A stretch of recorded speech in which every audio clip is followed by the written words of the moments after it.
Bonsoir Virginie Calmels, merci d'être sur notre plateau. Vous êtes première adjointe Les Républicains au maire de Bordeaux, Alain Juppé, proche de lui dans sa campagne pour les primaires, et conseiller régional Aquitaine, Limousin, Poitou-Charentes. Jérôme Guedj, merci, conseiller départemental PS de l'Essonne, proche des frondeurs et très actif justement dans ce camp-là de la gauche. À tous les deux, je voudrais qu'on comprenne ensemble peut-être qu'est-ce qui s'est passé il y a 1 an et demi. On disait je suis Charlie, je suis hyper cachère, je suis flic. Et aujourd'hui, on a assisté à une scène monstrueuse d'incendie d'une voiture de police qui aurait pu se finir par des morts. Qu'est-ce qui s'est passé? Est-ce que l'opinion française aurait basculé ou est-ce qu'on n'arrive pas à gérer des casseurs violents? Frédéric Pechnard, à votre place tout à l'heure, parlait d'une forme de terrorisme. Non, en tous les cas, moi je ne crois pas que ce soit un mouvement qui soit révélateur de l'état de l'opinion. Je pense en effet que ce qui s'est passé l'année dernière a permis de renouer, de retisser des liens. C'est un des avantages collatéraux malheureux des attentats que nous avons connus. Mais les Français aiment leur police, considèrent que les forces de l'ordre dans un État républicain participent précisément du vivre ensemble. Et ce qui se passe aujourd'hui n'en demeure pas moins d'une extrême gravité. Il ne s'agit pas de quelques crétins décérébrés emportés par je ne sais quel mouvement de foule. Il s'agit de personnes adultes, conscientes et qui délibérément vont à une manifestation pour casser du flic. C'est inacceptable, c'est gravissime, c'est peut-être révélateur d'un degré de radicalisation d'une partie de la société française, mais il ne faut pas non plus que ça occulte ce que je crois moi encore présent dans le pays, à savoir l'attachement à l'ordre républicain, sans lequel il n'y a pas de dispute apaisée dans le cadre du débat démocratique. Et c'est la raison pour laquelle il faut que ce soit traité. D'ailleurs, je vois que le procureur a choisi une qualification pénale qui correspond à la violence des images que nous avons vues, c'est-à-dire une tentative d'homicide. Il faut chercher aucune circonstance atténuante, il n'y a aucun motif qui peut justifier de s'en prendre à des forces de l'ordre. Donc de ce côté-là, je pense que tous les républicains s'y retrouveront. Donc, clairement, ne mettons pas tout le monde dans le même sac. Là, on a affaire à des casseurs, voire à des meurtriers potentiels. Donc bien sûr, heureusement, c'est pas l'opinion de la France. Je crois qu'au contraire, les Français sont derrière leurs forces de police. Je crois qu'au contraire, ils font un travail remarquable sur le terrain. On est en soutien. Et vous dites, comme un certain nombre de députés cet après-midi de l'opposition aujourd'hui, qui ont critiqué Bernard Cazeneuve, que le gouvernement serait laxiste en la matière? Oui, là-dessus, on a été assez clair. Vous l'avez lu, Alain Juppé a publié en début d'année un projet et un programme, notamment sur les fonctions régaliennes de l'État. Et il l'appelle un État fort. Donc c'est bien la volonté d'avoir une police et une justice qui soient fortes et qui soient remises avec les moyens aujourd'hui nécessaire au XXIe siècle pour accomplir sa mission. Et c'est là où on peut avoir des débats. C'est que nous, c'est pas forcément sur le nombre, c'est sur les fonctions mêmes, c'est-à-dire remettre les policiers sur le terrain. Quand vous voyez que 40% du temps des policiers est utilisé à des tâches administratives, par exemple, c'est cette réforme en profondeur qu'il faut mener sur des fonctions comme celle-là. Mais il faut être en soutien, il faut donner des moyens à la justice, il faut accroître ses moyens budgétaires, mais aussi sur le terrain en simplifiant les procédures pénale et en faisant qu'on doit être intraitable avec ce type de comportement qui choque la France entière et qui nous font un peu froid dans le dos parce que c'est une perte de repères, une perte d'ordre et une perte de colonne vertébrale qui va malheureusement dans un climat politique qui semble un peu laxiste, il faut l'avouer. Oui, mais vous voyez, je disais à l'instant qu'il fallait qu'on ait un cadre pour la dispute apaisée. Mais à cet instant, je peux quand même qu'être un peu interloqué du raccourci un peu rapide que vous faites sur ces images qui seraient révélatrices d'un laxisme gouvernemental. Le maintien de l'ordre, c'est probablement une des situations les plus difficiles pour tout gouvernement. Et tout gouvernement, quel qu'il soit, a toujours en permanence l'exigence. Et c'est pour ça qu'il faut raison garder dans ces moments-là pour, comme le fait à l'instant Marine Le Pen, demander la démission du ministre de l'Intérieur ou, je ne fais pas de parallèle, mais pour indiquer, comme vous le faites à l'instant, que ce serait la manifestation d'un laxisme. Et je trouve que c'est pour le coup... on est dans un climat, pardon, les Français ont été choqués par l'occupation de la place de la République et à un moment donné, je pense qu'il y a un besoin mais vous voyez, aussi de restaurer vous êtes dans une forme d'amalgame. Le droit de manifestation est un droit qui existe dans le pays. Et donc, tant qu'une manifestation est déclarée, autorisée pacifiée, alors il faut faire extrêmement attention justement à ne pas verser dans un excès inverse. Vous le savez, là nous étions sur une manifestation non autorisée, qui était une contre-manifestation. Mais c'est la raison pour laquelle... justement dans un autre cadre. Mais ce n'est pas, donc pas d'amalgame. Ce n'est pas le fait d'un laxisme de l'État, madame. Quand des contre-manifestants organisent une manifestation non autorisée, ils doivent être sanctionnés. Pardon de vous dire qu'aujourd'hui nous considérons, mais c'est plus large que cet événement bien sûr, mais qu'il y a une autre politique à mener dans le domaine notamment de la politique pénale ou dans le domaine de la police.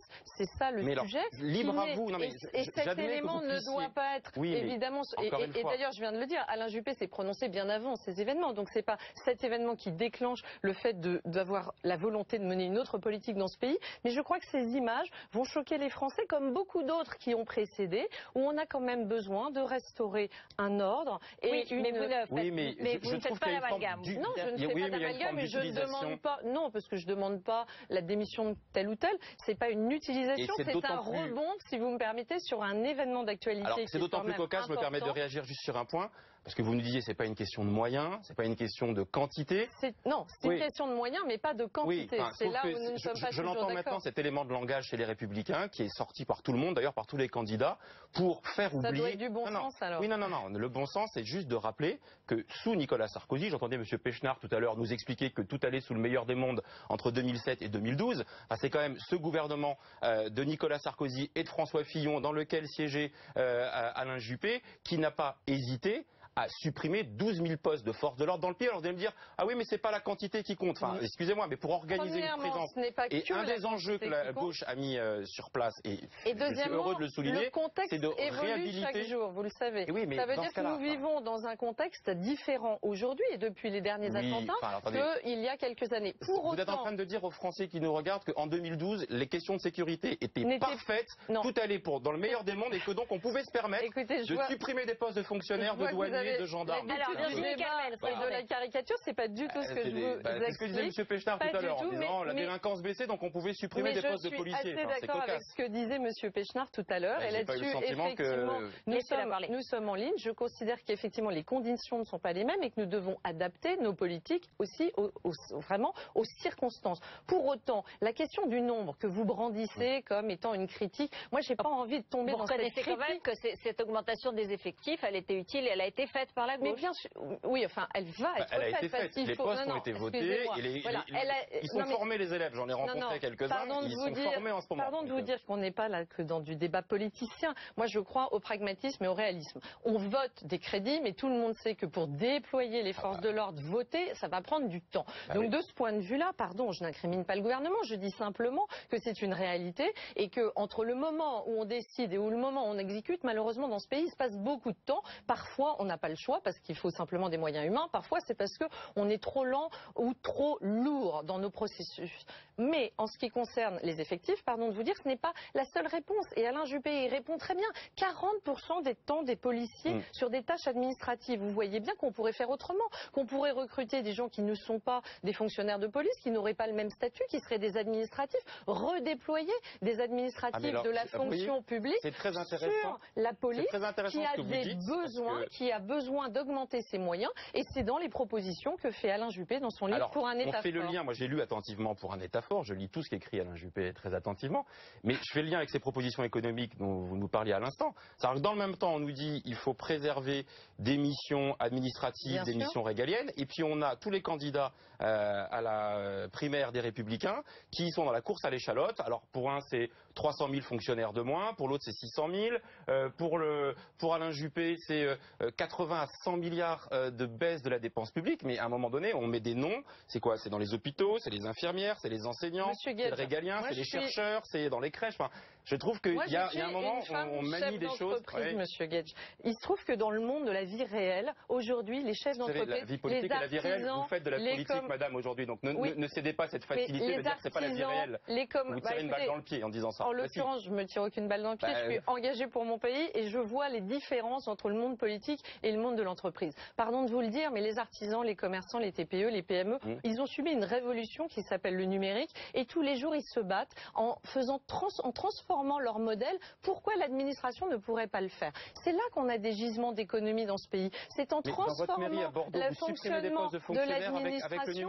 Quand on explique clairement... Une puéricultrice dans une crèche, parfois... Attendez, laissez-la finir ce raisonnement. Quand on pense effectivement qu'en travaillant différemment, parce que quand je vous entends, il faudrait rien changer. La France va tellement bien, quand j'entends M. Hollande hier, la France va tellement bien qu'il ne faudrait rien changer. Ben nous pensons qu'il faut au contraire changer effectivement la façon d'administrer et effectivement réduire certains postes de fonctionnaires. Mais pourquoi? Vous dites jamais lesquels. Parce qu'on a besoin... Mais si, il nous reste 30 secondes, il nous reste 30 secondes. Vous savez, gérer des espaces verts dans une collectivité, est-ce qu'on doit être fonctionnaire pour faire ça, Monsieur Gage? Est-ce que finalement une entreprise ou un statut est venu changer le jeu. Donc vous voulez privatiser des missions qui sont assurées par des... Je pense qu'il y a effectivement un certain nombre de fonctions et on en parle. Alain Juppé dit clairement... C'est donc de la dépense publique.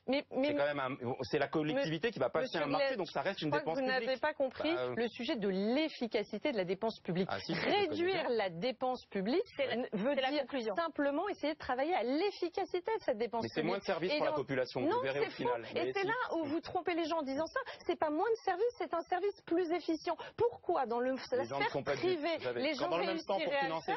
Pourquoi un chef d'entreprise pourrait baisser ses charges de 5% et pourquoi finalement dans la sphère publique ce serait impossible de le faire? Merci beaucoup, je suis sûre qu'on va le refaire ce débat. Et les fonctionnaires seront prêts aussi à évoluer vers une numérisation et vers une baisse de cette dépense publique. Merci à tous les deux. Pas tous et pas les policiers. Merci beaucoup, c'est le 21 2017 avec Alain Marchal. Vous revenez la semaine prochaine. Vous êtes invités. Restez avec nous.